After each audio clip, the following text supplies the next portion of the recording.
The last Russia-U.S. nuclear arms control treaty, known as New START, is due to expire on February 5th. Russian President Vladimir Putin has proposed that the two sides stick to existing warhead limits for one more year to buy time to work out what comes next.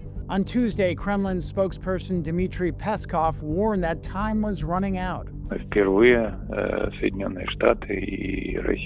For the first time, Russia and the U.S., the two countries with the largest nuclear arsenals, will now have a basic document that limits and controls these arsenals.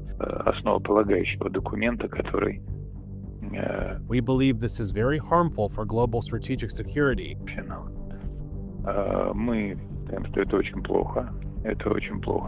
Our proposal remains on the table for the remaining days before the treaty expires.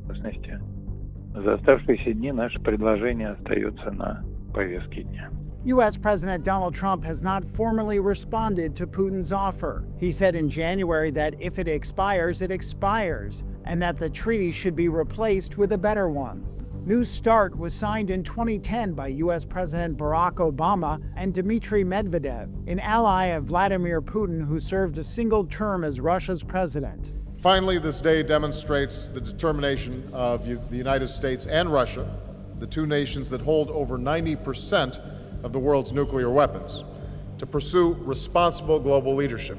It set limits on strategic nuclear weapons, the kind that each side would use to strike the opponent's vital political, military, and industrial centers in the event of a nuclear war. The number of deployed strategic warheads was capped at 1,550 on each side, with no more than 700 deployed ground or submarine launch missiles and bomber planes, and 800 launchers. The treaty text says it can only be extended once, and it already was in 2021 under former U.S. President Joe Biden. Now it's expiring, leading to Putin's push for a year-long informal agreement. If Moscow and Washington cease observing mutual limits on their long-range nuclear arsenals, it will mark the end of more than half a century of constraints on these weapons. Prokhor Tebin is head of the Center for Military and Economic Research at Moscow's Higher School of Economics. He says the current treaty is central to preventing nuclear conflict. The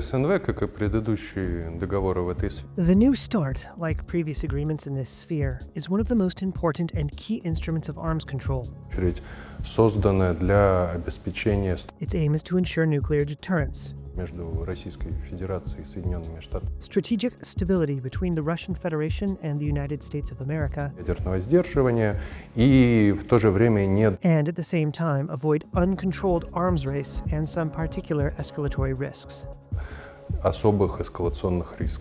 Without a new agreement, each side would be free to increase its missile numbers and deploy hundreds more strategic warheads. However, experts say this poses some technical and logistical challenges and would not happen overnight. Arms control advocates are concerned about heightened nuclear risks, especially at a time of increased international tension because of wars in Ukraine and the Middle East. For the U.S., a key concern is China's growing arsenal. It now has an estimated 600 warheads, but the Pentagon estimates it will have more than 1,000 by 2030. Trump says he wants to pursue denuclearization with both Russia and China, but Beijing says it is unreasonable to expect it to join disarmament talks with two countries whose arsenals are far larger. Russia says the nuclear forces of NATO members Britain and France should also be up for negotiation, which those countries reject. Also, experts say a successor treaty would probably need to address other classes of nuclear weapons.